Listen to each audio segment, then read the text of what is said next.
My father was a Jewish educator, and I know how little respect most educators get. I know how little money most educators get. As a professor, we get a little more respect, not so much in the money department.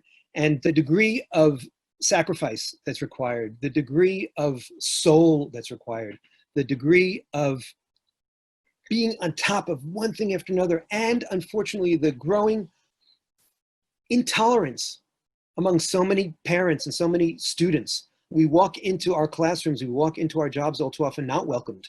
And so I just want to honor all the work each and every one of you does, and really thank you for being part of the solution, not part of the problem in so many ways. That is a Zionist move, because part of the power of Zionism is looking at the problems of the world and not just giving up, but saying, how do we fix them? How do we make them better?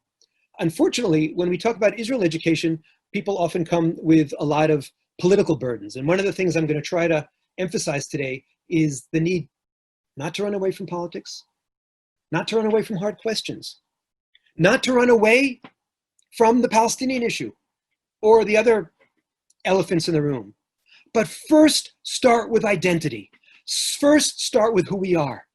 First start with the extraordinary jujitsu, J-E-W, of a people lost, broken, listless in many ways, coming back to life through the power of ideas and through the power of lowercase l, liberal democratic ideas.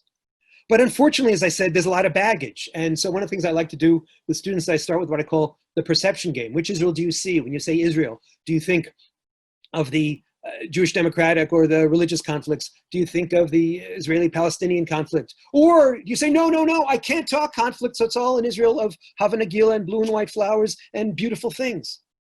I'm suffocating from that binary conversation. I'm suffocating from that either-or conversation. I think we really need to figure out in our classrooms, in our schools, in our seminars, in our Zionist salons, how we create a platform where we can agree to disagree, but we can also turn the cliche around, agree to agree, find some common ground too. Find some things in which we say, yeah, I may come to certain different conclusions politically or ideologically or territorially, but I also want to talk to you, engage with you. And part of that is understanding the grays, understanding complexity, not doing either or, not doing the perfect Israel or the evil Israel, but understanding as we understand instinctively with the United States of America, with Canada, with our home countries, with the places where we live, it gets complicated, but you can sift through. When I speak to students, I always say, if you come away from one of my lectures and say, hallelujah, I see the light, you make me nervous because somebody else is going to come. They're going to be funnier. They're definitely going to be better looking. And you'll see their light. If you say, hallelujah, I see the grays, then we're talking. Then we're starting the conversation. Now, in that spirit, I changed the lecture from the time that Rich and I first started talking about this. And I should thank Rich and the entire team for welcoming me tonight. Watching the news, watching what's been going on, especially in the last 3 painful weeks, I felt that it was important to kind of steer right into that conversation and look at some of the challenges, particularly on the Israel education front. I'm an American historian. I could lecture for a very long time about racism in America and Black Lives Matter. I don't want to do that. I want to stick to our very small lens and ask some of the core questions that we need to ask and look at some of the challenges. And to do that, I'm going to make a special request. I'm going to ask that we all listen generously. Look, I have no notes. I'm speaking spontaneously, but I'm speaking from the heart. I ask each of us, each of you, to listen to me as you want your students and their parents to listen to you.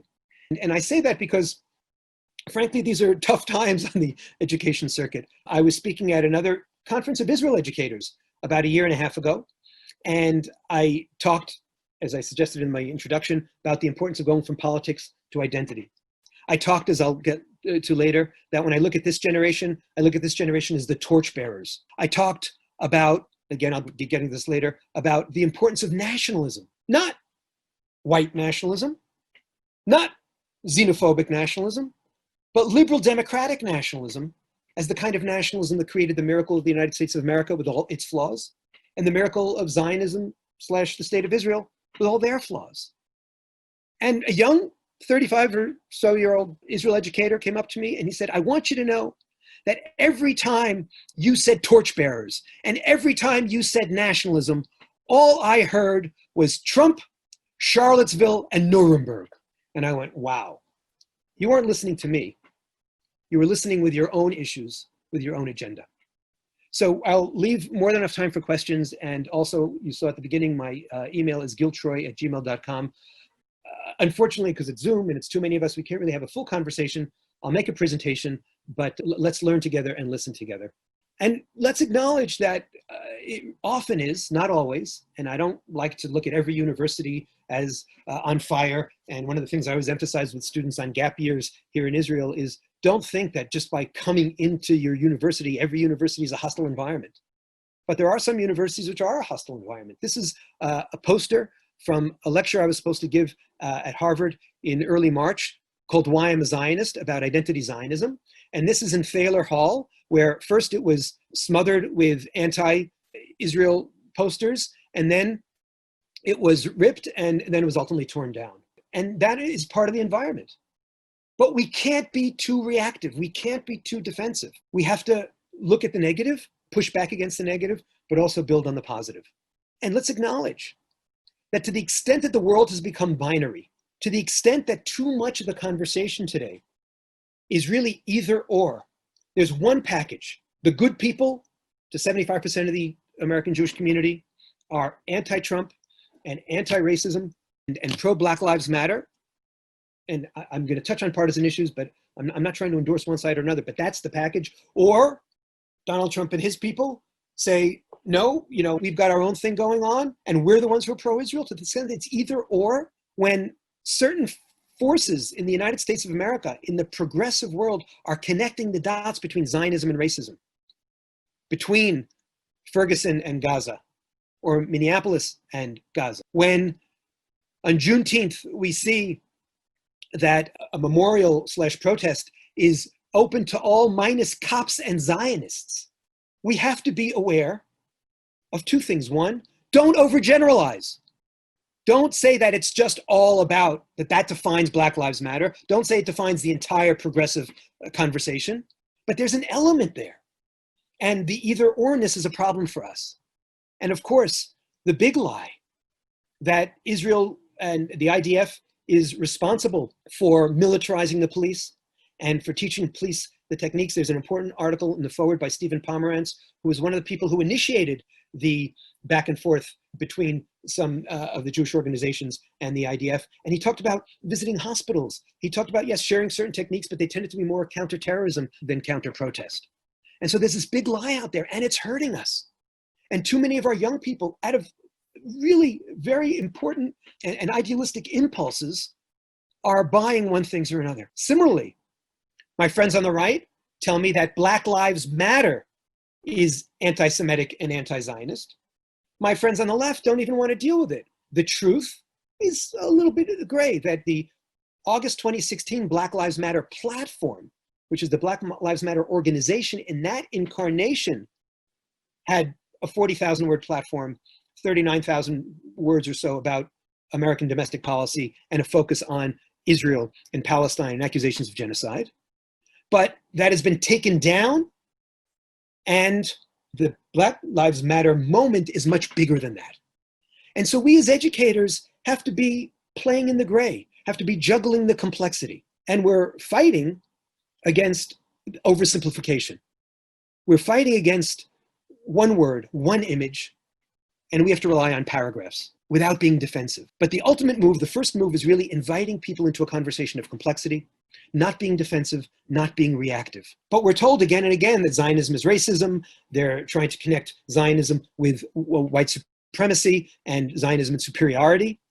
And then, bad enough, we're getting it from the left. We're also getting it from the right. I'm actually very happy as a Jew. I worry so much about division between the left and the right. Sometimes hating Jews is something where the extreme left and the extreme right can agree. So maybe there's a bridge. That was sarcastic. Don't misquote me, right? But this is actually one of the problems. And then what happens? Anti-Semitism gets politicized. And so my friends on the left are always yelling about the dog whistles and about the gesturing and about the most subtle forms of anti-Semitism they can see on the right, for which I have zero tolerance. My friends on the right are always yelling about what's going on the campus and about the dog whistling and the gesturing, for which they have zero tolerance on the left. And I say, no, no, no, I need my left-wing friends cleansing, having zero tolerance for left-wing anti-Semitism. And I need my right-wing friends having zero tolerance for right-wing anti-Semitism. But we also have to be the people of the middle path. And we have to talk about the fact that Black Lives Matters to this rabbi and so many others. That it hasn't just been a story of either or. And look at this, if not now, when? I know where that comes from. It comes from the Jewish heritage, and it's something we share. I don't call that cultural appropriation. I call that interaction. I call that healthy diversity. I call that true pluralism. So a true intersectionality is where we say, yeah, there's pain from racism. There's pain from anti-Semitism. I would never be arrogant enough to to equate the experience of an African-American in the United States of America with the experience of a Jew in the United States of America.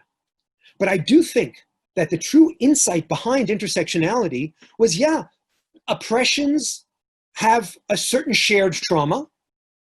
So we have to see that, yes, there's something that links the suffering of women and the suffering of Blacks and the suffering of gays and the suffering of trans and the suffering of Jews, although Jews are blocked at the intersection.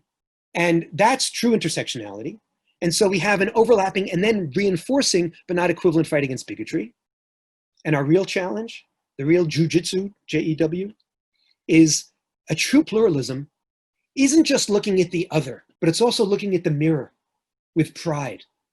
And I call this Pilates Judaism, Pilates Zionism, Pilates Israel education. We have to strengthen our core. And when we truly have self-respect, when we truly have no tolerance for hatred, that leads to the kind of mutual respect and the zero tolerance for hatred that we need, that can really create the kind of allyship and the bonding that we need. And if I was having this conversation with you 2 months ago, I might have focused on all the imagery that we've seen, the good old-fashioned traditional anti-Semitic imagery we've seen with COVID.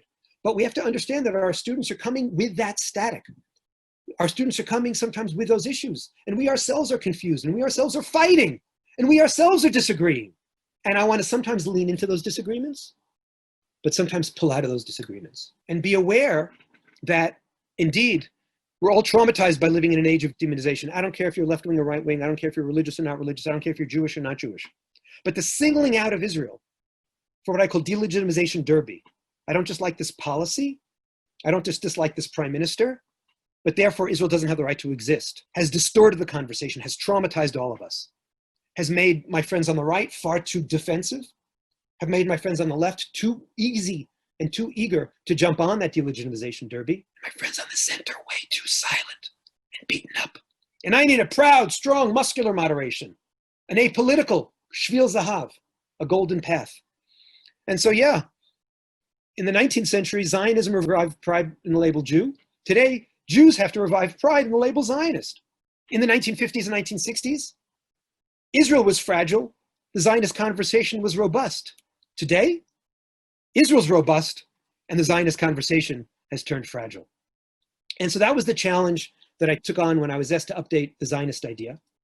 And you can see, here's a friend of mine, David Breakstone, who had a beaten up copy, because for those of us in the 50s, I wasn't born yet, 60s, 70s, 80s, it was our Bible. We read it backwards and forwards. A.D. Gordon, Ahad Ha'am, Theodore Herzl. Unfortunately, no room for women in that 700-page book. Unfortunately, no room for Mizrahi voices. And so I was asked to update it, and I did 3 moves. And those 3 moves I want to share with you as keys to some of the challenges that I faced and that I want you to face in the opening part of this conversation.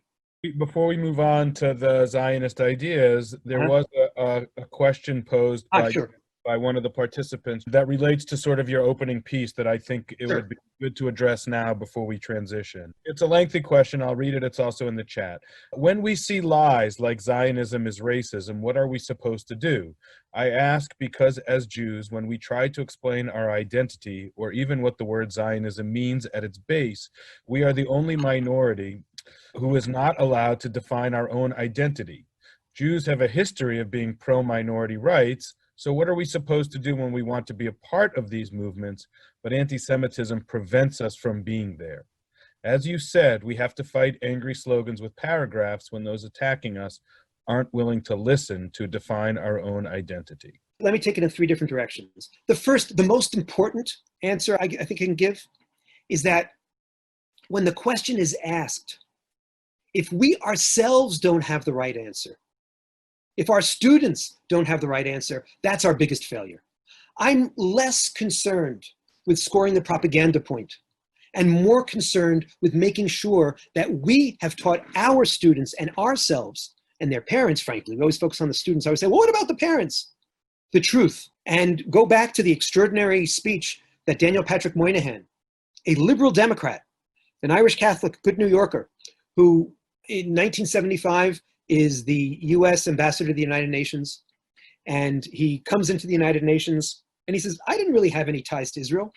In fact, I kind of resented it because some of my academic friends had gotten these cool trips to Israel. I hadn't gotten one. But he sees the attack in 1975 by a coalition of the Soviets and the Palestinians and the Arab propagandists, calling Zionism racism as an attack on democracy and decency, as an attack on the United States of America's best friend, as an attempt to try to get at the United States of America through Israel. And this liberal Democrat, who goes on to represent New York in the United States Senate for 4 terms and fights Ronald Reagan and fights for welfare reform and fights for the Franklin Roosevelt vision in the 1980s and the 1990s, such as it can survive, gives a beautiful speech, a great text to learn from, November 10th, 1975. And one of the things he says, and one of the things we're missing educationally, is he makes 2 moves. He says, 1, what are Jews? Judaism isn't just a religion. Jews are both members of a religion, but also members of a nation, what I call the Oreo cookie, that we have the cookie part and the cream part. We have the nation part and the religion part. And because of that, and because you can convert into the Jewish religion and then become a part of the Jewish nation, the Jews are among the least race-based, the least biologically based, the most permeable, the most welcoming form of liberal nationalism there is. So it's not just that Zionism is not racism, because that echoes the issue, but that Zionism is a form of liberal democratic nationalism. So the first move is making sure we understand that and we can teach that to our kids and to the broader community. The second is when asked that question, yeah, you can quote Daniel Patrick Moynihan, you can talk about the fact that it's actually a hijacking, and we can also talk about this with apartheid, right? And this comes from a position of tremendous respect for Palestinians. I respect Palestinian nationalism. I will never negate the Palestinian national identity. But that means that it's a national clash between Palestinians and Jews, Palestinians and Israelis.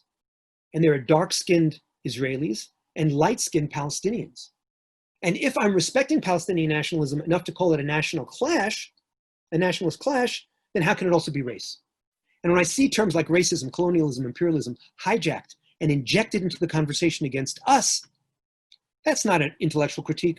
That's, I'm sorry to say, a demonization, a delegitimization, an anti-Semitic critique, a negationist critique. The third part is the harder part, which is how do we ally? We ally by simply saying, and it's kind of basic self-respect 101. I will march with you. I will fight with you. I will fight bigotry in all its forms with you. But that also means fighting bigotry against me and my people. And that's true allyship. It was long-winded, but I think that's an important question. So the move from the Zionist idea to the Zionist ideas was a threefold move. 1, add the S. Open up the conversation. Left, right, religious, non-religious. From 34 texts to 168 texts. So you have to cut while you add. Welcome Henrietta Zold, the poetess Rachel, Golda Meir, Stav Shafir into the conversation, not as affirmative action, but as basic historic justice, as basic accuracy. And I love the S because the S is like a question mark. And you can hear one of my themes. Too many of our conversations about Israel is exclamation points. We need more question marks, more openness. So that was the first move. And understanding the power of Zionism, because Israel is a country. Zionism is basically saying, we are a people, that Oreo cookie. We have the rights to a particular homeland and the rights to establish a state on that homeland, like 192 other countries in the United Nations today. So the first move is Zionist idea to Zionist ideas. Of course, the biggest move was being truly subversive and keeping the word Zionism, because I want to bring pride back to that word, even though people tell me it doesn't poll well. The second move is historically. If you have 168 thinkers, you have to divide them up. Pioneers, builders, and now you're going to know the third one because I already gave it away at the beginning. Torchbearers.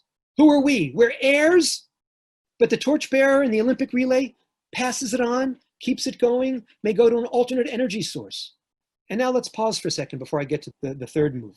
And let's go to the important work of Jonathan Haidt, who talks about being a good University of Pennsylvania graduate student, who then goes on to University of Chicago, studies with a guy named Richard Schwader. And Richard Schwader is this great cultural anthropologist. You've got to love the question of why do men barbecue, right? He wants to understand sort of like basic cultural anthropology. And Schwader talks about autonomy, community, divinity as basic pillars. And Haidt says, I didn't get it. I was a good liberal atheist. I'd grown up, he doesn't go really into his Jewish identity, but he'd grown up in like a good suburban Jewish household. And he says, I'm in India, and I really like these people. And I want to like these people, but I've got to say their rituals are kind of primitive. It strikes me as sexist that every time a serious conversation starts, the men start talking and the women leave the room. They have all kinds of other crazy rituals. But I go back to Richard Schwader's article and I start thinking about it. And I realize that, yes, what's the most powerful gift that the United States of America gave me? Autonomy. I, me, my. But most human beings in the world also want community, also want to connect to one another. And they also want divinity, sanctity, something bigger than themselves. And he starts realizing that all these crazy rituals are props in identity building. And rather than judging his new friends, he starts feeling a little culturally deprived. He starts feeling, I'm really good on autonomy. I'm not so good on community, and I'm not so good on divinity or sanctity. And if we really plunge into identity building, of course, he makes a more elaborate model of 6, but I have too much of a pea brain. I can remember 3. And I think there's actually a nice way of starting to build identity Zionism. Ani, the I, anachnu, the us, the community, and some sense, it could be secular or religious, of divinity, of sanctity, of a greater mission. And of course, we have to ask the question, where do we begin? And when we talk about Zionism, we talk about, it really starts with the Bible. It's not a real estate brochure. It doesn't give us title, but it starts the conversation as the original Aboriginal people, the Jewish homeland.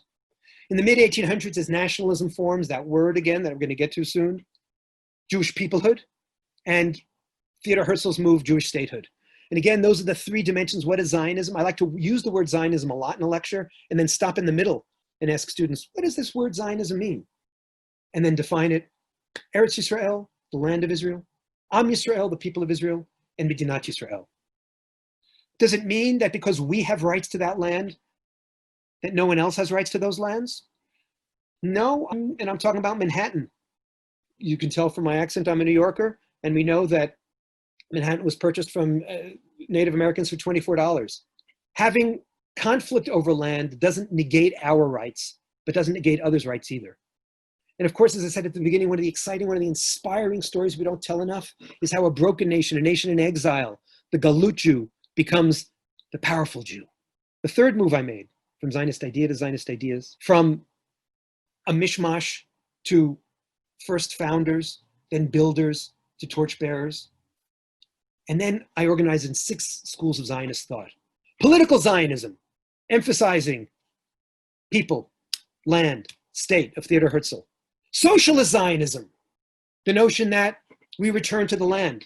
And by the way, you as educators will appreciate this, that I built my vision based on a camp activity I did in Camp Tel Yehuda with a very charismatic educator named Mel Riesfield, who didn't have his R's, but had his philosophy and theology and ideology intact.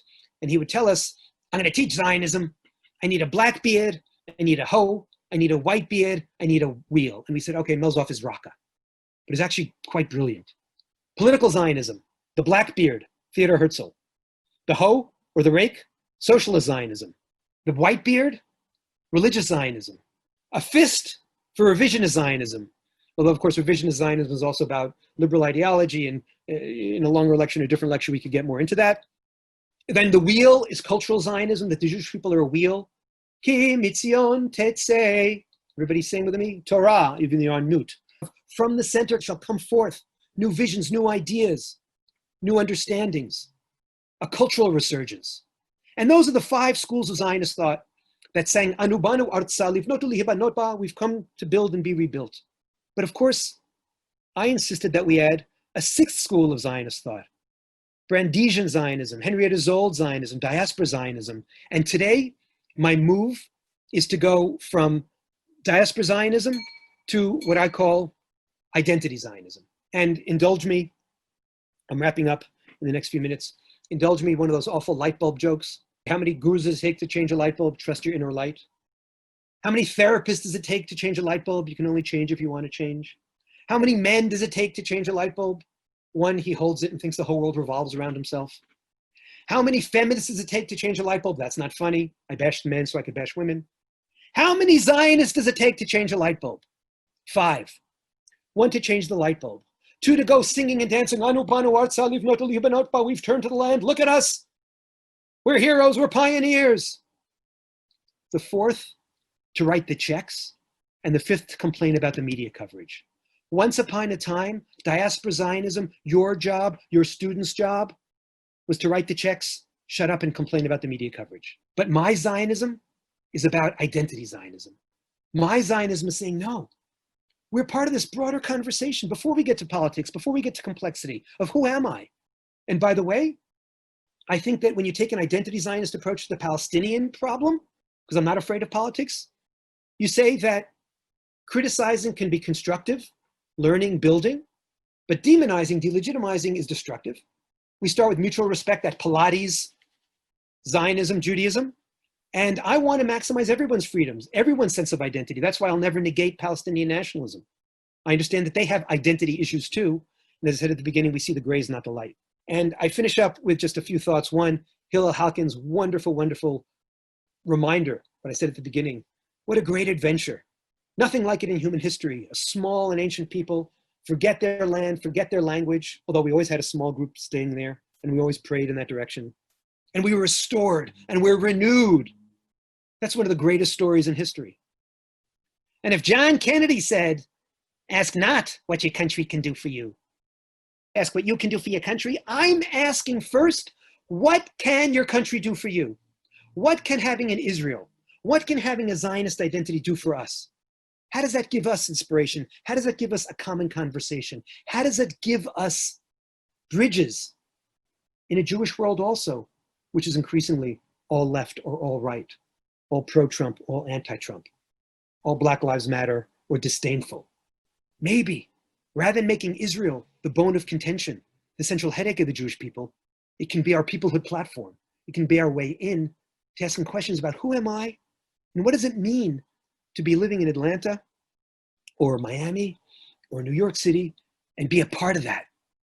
And from there, go from autonomy to community to sanctity.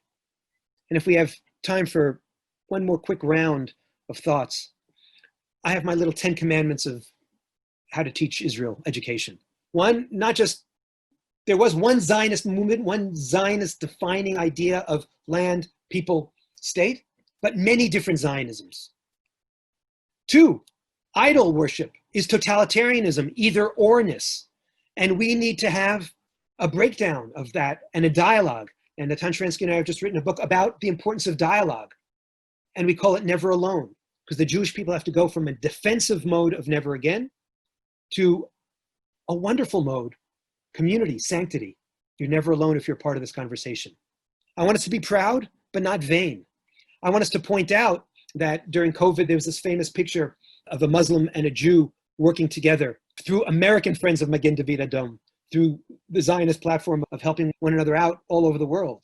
But I don't want to boast so much that I can't also be critical of some of the issues that have to do with Israeli Arabs and Israeli Jews. But most important of all, I always say, is don't just protest, don't just focus on Israel. Advocacy, remember identity.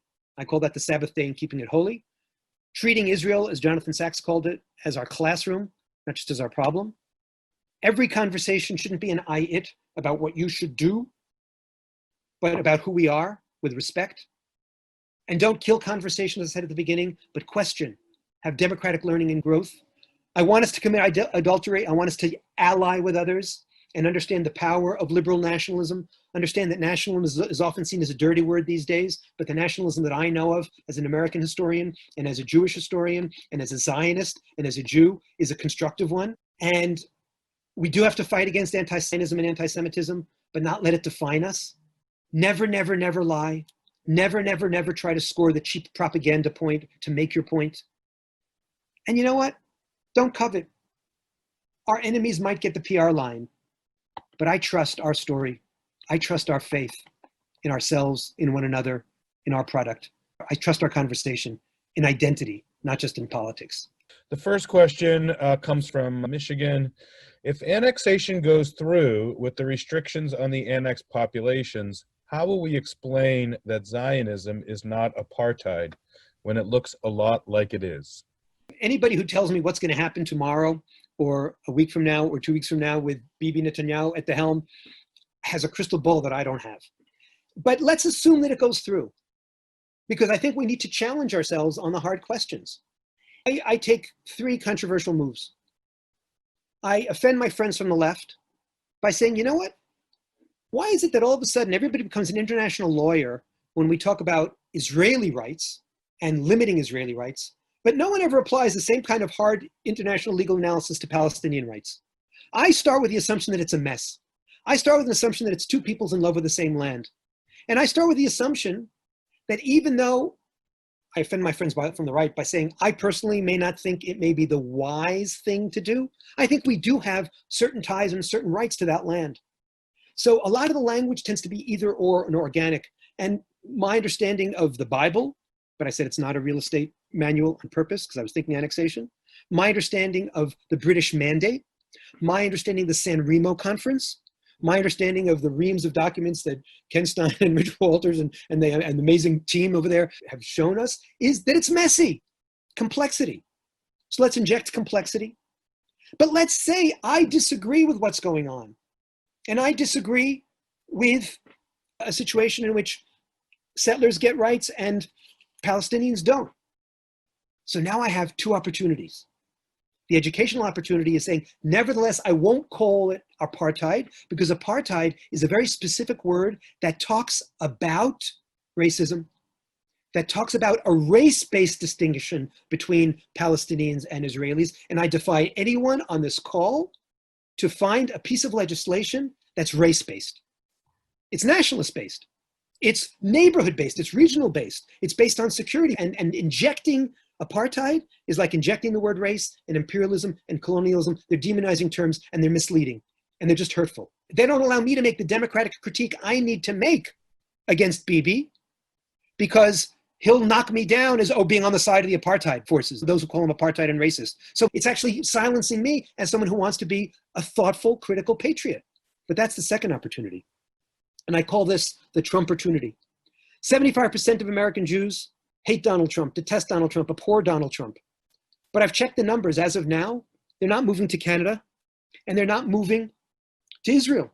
What is the resistance? What is going on now in the Democratic Party? A Trump-opportunity, an opportunity for critics to say, I hate this president, I hate what he does, but I'm going to defend my America. So if you hate the annexation and it goes through, this is not an opportunity to wash your hands of Israel.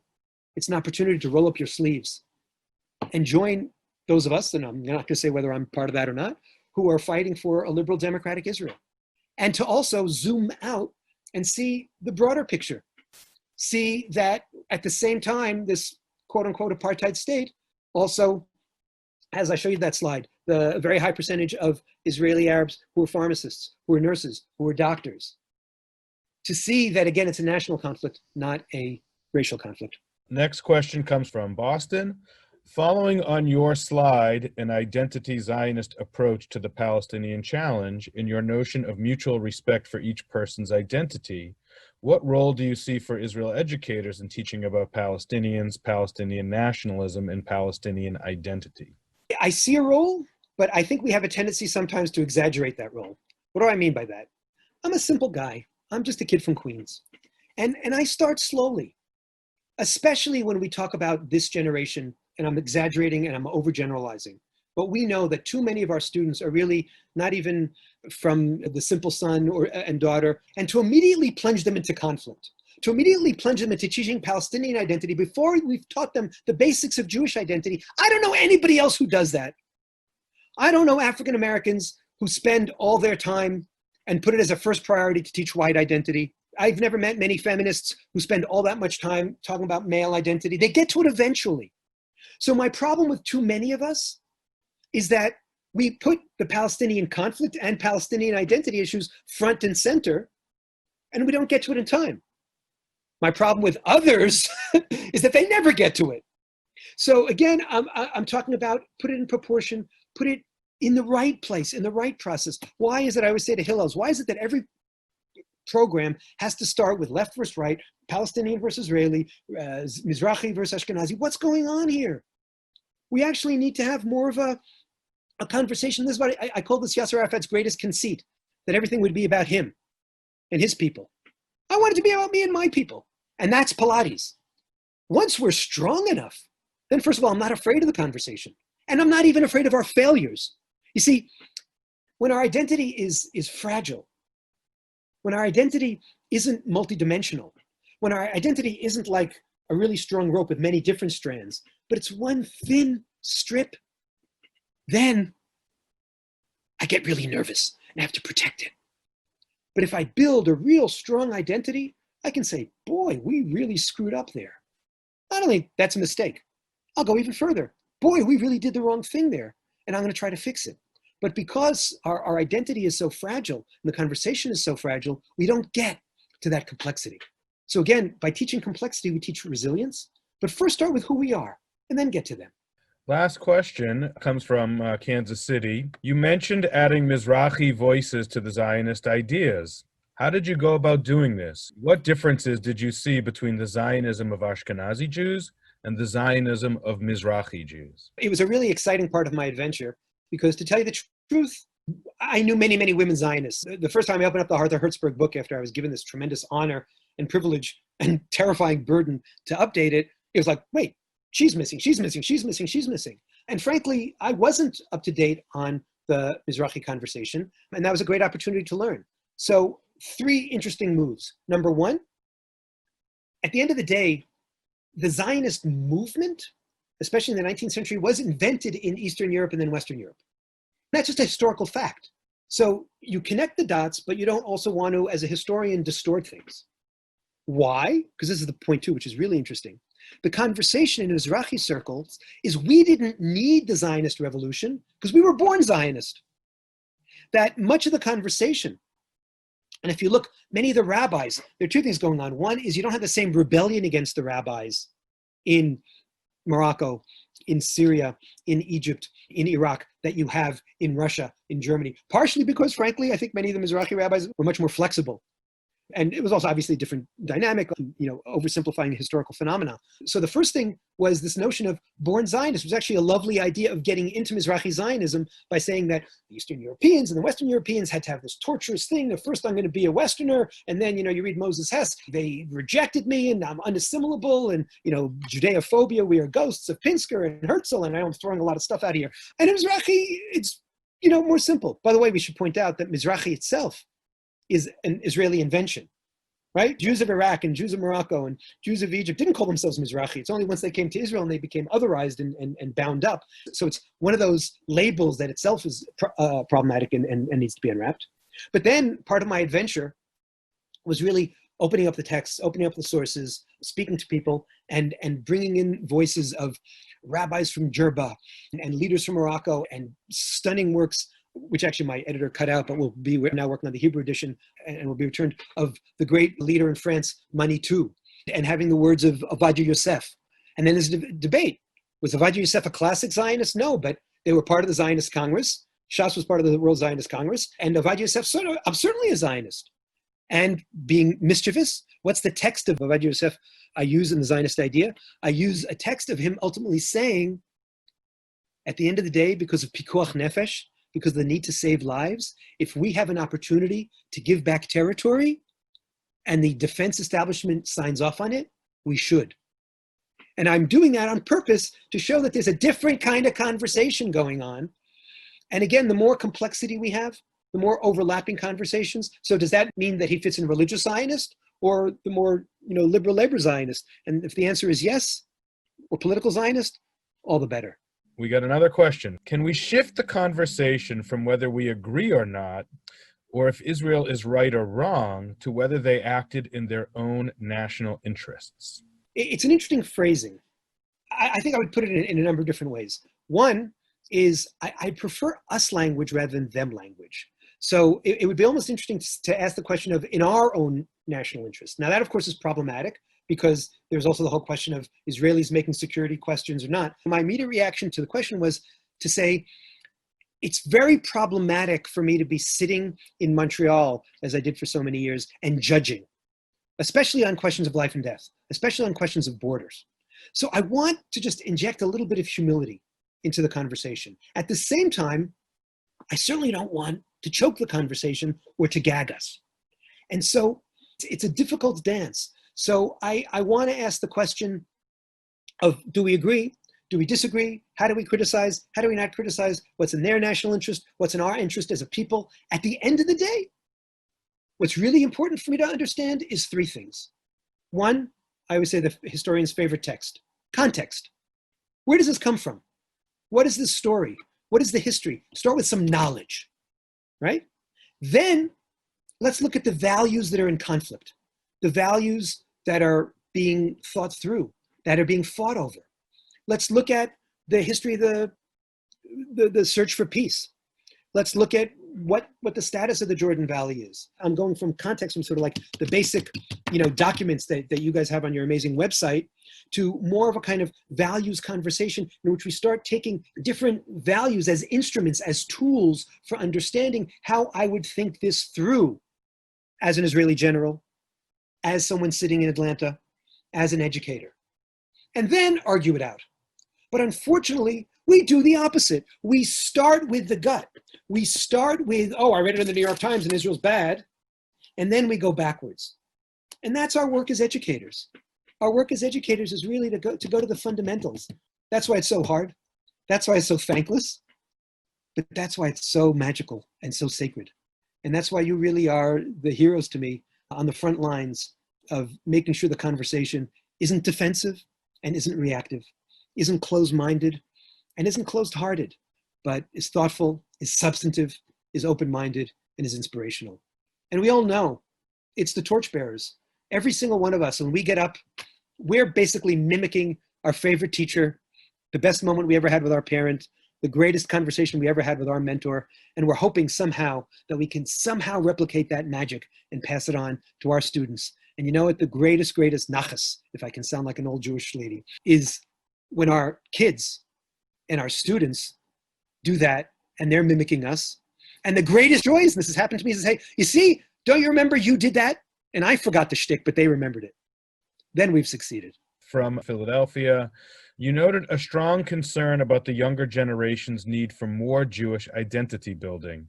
Is that also the case for students who have Jewish day school educations? Absolutely. I'm going to now be a little controversial. I've spoken at Jewish day schools a number of times over the last couple of years in the United States, in the UK, in Australia, in Canada. And it breaks my heart when I get up and I speak to them and I say, you know the drill. I know who you are because I was one of you. And you're under such pressure to have that perfect CV and have that sky-high GPA. And especially for Americans, write that insane essay about why I am the most important person in the universe, and if this university doesn't accept me, the entire Western world is going to crumble. And we wonder why students come to college with some attitude issues. And you've all been trained to do that in this place. But there hasn't been enough of a conversation about Jewish values. And there hasn't been enough of a conversation about who you are and who you're going to be beyond your career. And you're under such pressure to have that perfect CV and that perfect GPA and get that right career and make enough money that you haven't really breathed and lived. And too many of you are going to go straight from the university registration office to search for meaning sometimes from drugs and sometimes from your therapists. But we're missing something. We have a soul problem. And by the way, when I speak to parents, I get that kind of, yeah. I've never been corrected. I've never had a student say, no, that's not what's going on in this school. In this school, we do talk about values. In this school, we do care about the soul. In this school, we do care about the Jewish heritage beyond that pressure and that power. And that's our failure. And the opportunity that we have with the framework of the four sons is when we get on birthright trips and when we get to Israel and when we get to your classrooms, because I'm sure you're not typical, is to have those conversations. I want my kids to succeed. I want them to have sky-high GPAs and perfect CVs and get into the right. I'm not demeaning that. And I need those who are indeed in psychological distress to seek help. And this generation is much better at doing that than my generation certainly was. But I also need us to do that soul work. I also need us to go back to those three fundamentals that poor Jonathan Haidt was deprived of. He had an excellent education, but he didn't have the soul education. Identity, autonomy, community, sanctity. And so bless you, my children. May you find your roots. May you find sanctity and divinity, and may you find community. And through that, may we all find meaning. Thank you very much.